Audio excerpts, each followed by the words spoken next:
So coming up to our third award.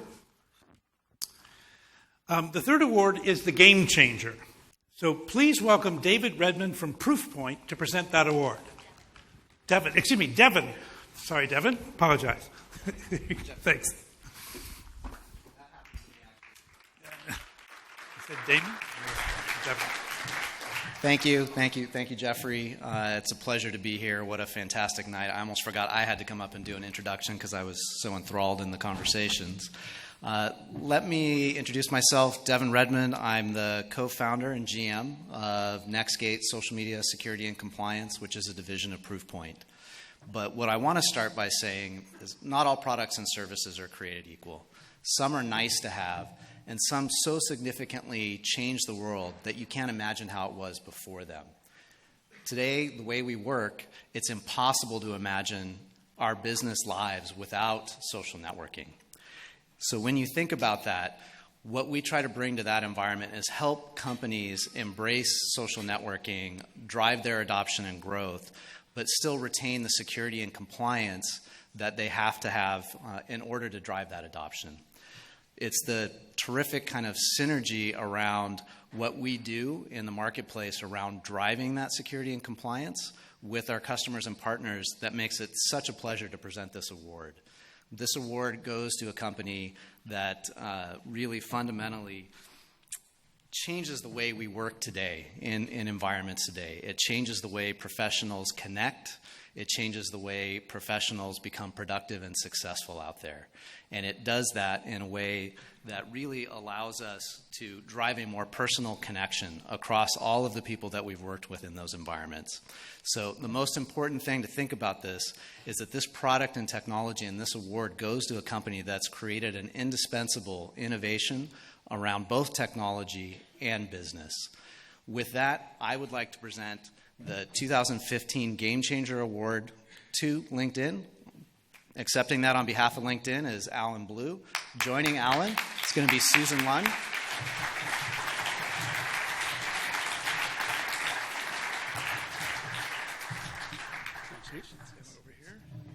Joining Alan will be Susan Lund.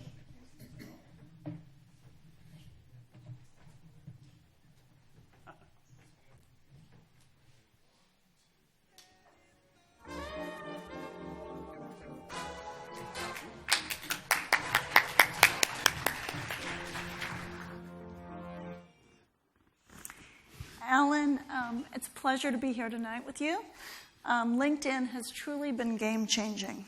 It's changed the way people look for a job, think about their careers, build professional, not just social networks. If you think back to when the internet was taking hold 20, 25 years ago, the first big innovation was newspaper want ads went online. So we had Monster.com, we had job aggregators, but it was still employers listing a job looking for somebody. And then you and some others came along in 2003, and you turned that on its head. So you said, let's get people to put their resumes online. Instead of people searching for jobs, let's have the jobs go search for the people. And that has been truly game-changing. I'm an economist by training. This has changed the efficiency of labor markets. It's added transparency. It's added all sorts of good attributes to how this very messy historical process of how people go about finding jobs. Earlier this year, the McKinsey Global Institute collaborated with LinkedIn on some research. And we calculated that in 10 years' time, it's possible that LinkedIn and other platforms like it could raise global GDP by $2.7 trillion per year, nearly 2%, and it could change and improve the job outcomes for 540 million people around the world every year. So that's game-changing. There's no going back, as this award was saying. LinkedIn itself, of course, has gone from a couple of guys sitting around in Reid Hoffman's living room to a company with a market cap of $26 billion. You've got nearly 400 million people around the world have now posted their profiles. It's 200 countries, 24 languages, and according to your own website, the company is growing by 2 new users every second. Now, you could be resting on your laurels, but LinkedIn is not done innovating, which is one of the amazing things about the company. You have new horizons and goals. The economic graph that was launched last year is the next big vision for LinkedIn. And this year, in 2015, you've started working with cities around the United States to put more disadvantaged people to work. Mm-hmm. So let me start with the first question. Alan, tell us about the vision that led you and others to create LinkedIn and that's guided you for the 10 plus years of LinkedIn's existence. Sure. So when we started LinkedIn, excuse me, we had in mind ourselves. So when we started the business, we were entrepreneurs, and we basically built LinkedIn so that anybody in the world could have a social network as powerful and effective as any entrepreneur in Silicon Valley. That was the basic vision behind it, and we fully expected that, excuse me, the professionals were going to come and use LinkedIn on a regular basis to do almost anything they wanted to do in their professional lives, from hire, which has been a big use case for us, but also to get information, to build sales, to create opportunities, basically to do everything which is part of the world of career and work. So what have been some of the challenges? You started out as a Silicon Valley company, and then it expanded across the U.S. A lot of professionals use it, but today you're expanding all over the world, emerging markets. You're expanding across industries beyond the Silicon Valley professionals. And what have been some of the challenges as the company has grown to be a truly global, cross-industry company? Well, as we've grown, we've discovered what we don't know. So we've come into places where basically we don't really have a clear idea of what a particular audience needs or what a particular type of professional cares about. We can say with great confidence what a professional cares about here in Silicon Valley, and we can even say with pretty good confidence what one wants in New York or maybe Berlin, but we can't say what a pipe fitter wants in Shanghai. We just don't have knowledge about what that is yet. So as we grow and as more people come into the network, we learn more and more about the world of work. Yeah. And how is the world of work changing? It's changing so quickly. Let me give you an example. About 30 years ago, this is right about, it's about 30 years ago, maybe even a little longer than that. Basically, the purchasing power, the economic power of somebody who's working in the manufacturing industry in the U.S. basically came to its historical peak. So if you were working in a factory, basically you made as much money, you had as much ability to control your own destiny in 1974 as you have today, which is a pretty remarkable thing. Through the forces of globalization and technology, it's changed that whole picture for a gigantic collection of the people who work today. Those forces have basically created a quickly accelerating professional and technical class and huge service industries with a huge gap in between them. We talk about the skills gap. We talk about the possibilities that there are people out there who aren't ready to jump into the world of work. It's a real thing. And that's one of the major forces that we see out there, which has changed the way the economy and certainly the way it affects people's lives in the last few years. Yeah. Yeah, one of the comments at the beginning of this program was about companies starting to think about return on human capital rather than invested capital. One of the striking things in the research that we did together was a survey of LinkedIn members around the world, asking people if they felt like their current employment had them engaged and challenged and was fully utilizing their capabilities. Mm-hmm. And almost a majority of people in every country said no. And that's pretty stunning when you think about the mismatch. And we know from reams of studies of human resources and companies that if people aren't engaged in their work, they don't try hard, they're not productive. Mm-hmm. So today, there are a tremendous amount of people, even employed people, who are simply not engaged in work. How is LinkedIn thinking about trying to change this conundrum? Well, so LinkedIn, like many of the technologies which have been part of the last 15 years, say, of Internet, have changed the power that any given individual has. Once upon a time, basically, we all worked for a company, and the company kind of had control over what our fate looked like. But having tools in your hands, having your cell phone, which gives you access to so much information that basically, even 20 years ago, the President of the United States didn't have, give you access to payment mechanisms and tools, the individual has become tremendously powerful relative to where they were 10 years ago. This is the promise of the consumer internet. That means that people have expectations they can do that in the world of work. They really believe that they can make choices. They can have opportunities to do what they want, to find something that really works for them. So at LinkedIn, we are always first about helping the individual succeed. Before we're about the company, before we're about the school, the organization, the individual has to come first, because it's the individual who's now writing the rules of the modern economy. Yeah. It's fascinating. So LinkedIn is sitting on this tremendous amount of data that literally makes my mouth water. One of the interesting things they've done with it in the last year is started to look at university performance of graduates based on where people get jobs. And they've come up with a top 10, top 20 list of places to go if you want to be an accountant or in marketing or in sales or in high tech. And, usually 2 of the top 10 would be the colleges you'd suspect. It's Harvard or Stanford or the like. And then the other 8 are places you would never think about. It's University of Indiana or Kansas or Missouri. What are you doing with some of this data that LinkedIn has to bring transparency to people making choices about careers, career paths, students trying to decide where to go to school, what to invest in? Yeah, so I think the education stuff is a great example, because we basically started by building up a graph of people, and then we added schools, we added companies, we added skills, we added a ton of things. We call this the economic graph. And when you step back and look at it from a distance, you can tell all kinds of interesting things about the trends that actually make up the economy. And one of them is this idea on a personal basis to be able to say, hey, actually, these are the best schools that I could go choose.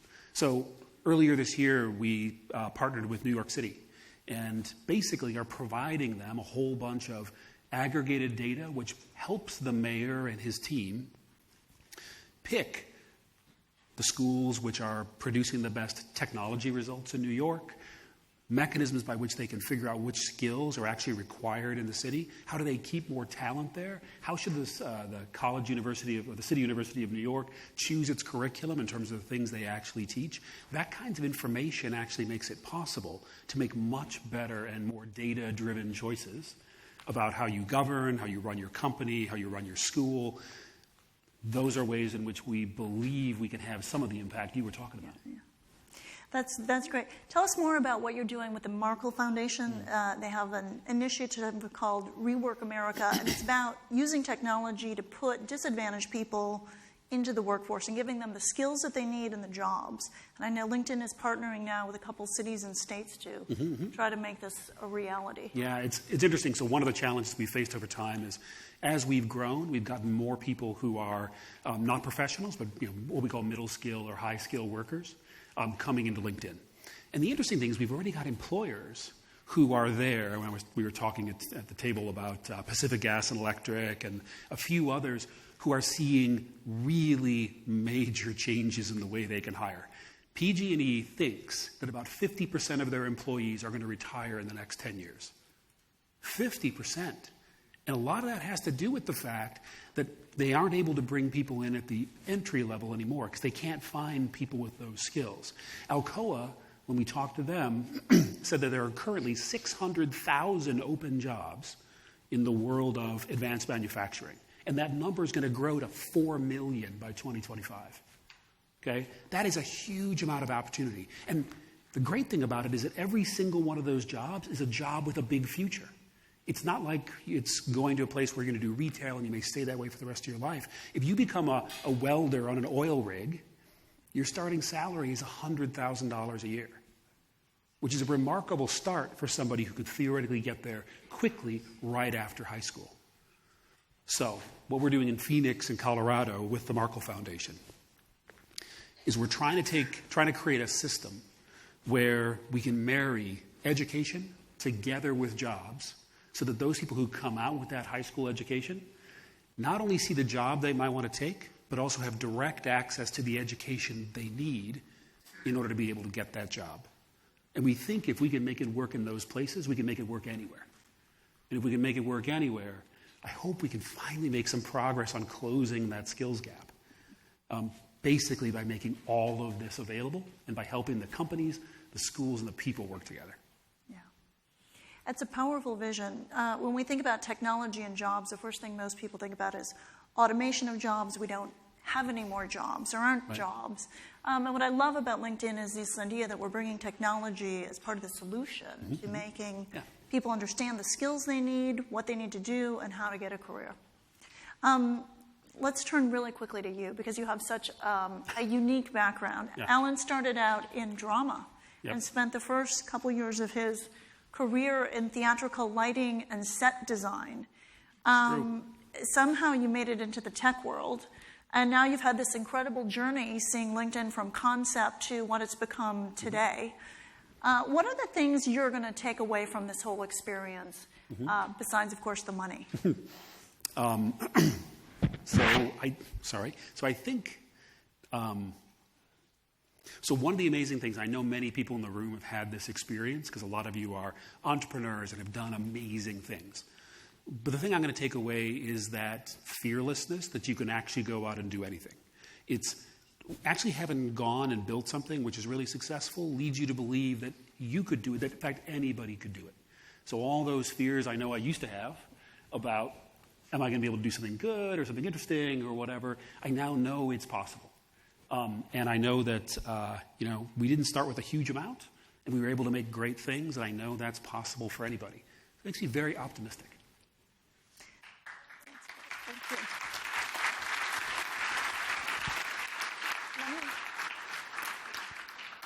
So let me close. I've been asked to ask you about your call to action. LinkedIn is changing the way people find jobs. It's trying to expand opportunity and make it more clear for what people should do.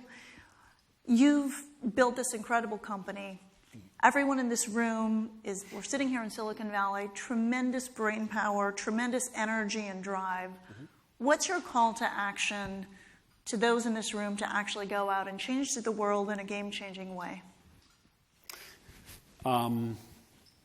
So I did give this a little bit of thought.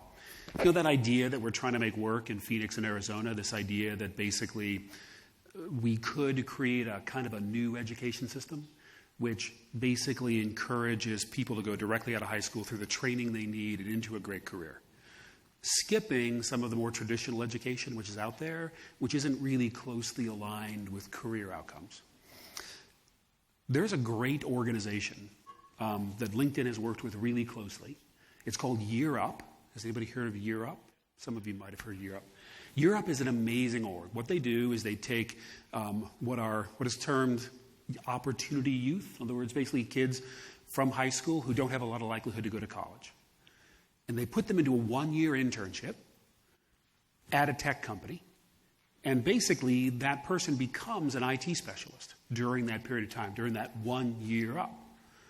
And then they get hired at an absolutely amazing rate into Silicon Valley. As a matter of fact, right now, we've had 60 or 70 of the internships run at LinkedIn. We've hired 30 of those people to be full-time employees after they actually went through the internship. And the rest of them have become people who work at Facebook, or people who work at Twitter, or people who work at Google. So it's actually been an amazing story. I think that the thing I would call on people here to do, because you all work for companies which can make choices about where you actually hire, is think about some of these alternative mechanisms by which people can find training and work. Think about the Year Up. Think about coding boot camps. Think about interesting new academies, alternative mechanisms for training. Don't always just rely on that bachelor's degree. And when you find a system that works for you, when you find some place that you'd be willing to hire over and over again, like we have with Year Up, you got to tell people about it. Because every time you talk about a system that works, you give that system the reputation it needs to attract students. And every time it attracts students, it produces better results. Every time it produces better results, it produces pressure on an education system to make the whole thing better. So I would start close by with your hiring, say, what could we do out there to maybe try some different paths, some different pathways for people to come work for us? And that can get the ball rolling to a revolution in education.